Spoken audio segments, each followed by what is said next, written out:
বাংলা নতুন বছরের শুভেচ্ছা সবাইকে। সবাই কেমন আছেন? আর আজকে পহেলা বৈশাখ, আমরা তো ভালো আছি। আর আজকে কি রান্নাবান্না করলাম, আর মেয়েকে নিয়ে কোথায় গেলাম, কি করলাম, আর মেয়ে কাদের সাথে আনন্দ করলো, কি ছবি তুললো, সব কিছুই থাকবে আজকের ভিডিওতে। সবাই আজকের ভিডিওটা দেখবেন, আশা করি সবারই ভালো লাগবে। আসসালামু আলাইকুম।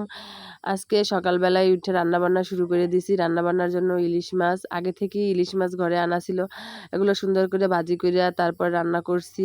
আর সবাই এরকম পছন্দ করে আমাদের ঘরে।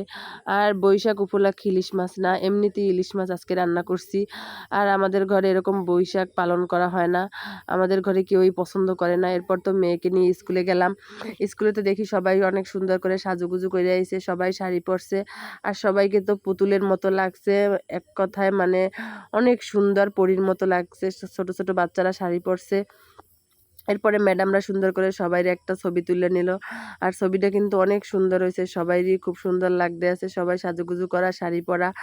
এরপর সবাই ছবি টবি তোলার পর আমার মেয়েও তার বান্ধবীদের সাথে সুন্দর করে ছবি তুলে নিল। আর স্কুলে কিন্তু অনেক ছাত্রছাত্রী, অনেক মজা হয়েছে, অনেক সুন্দর মানে আনন্দ করছে বাচ্চারা।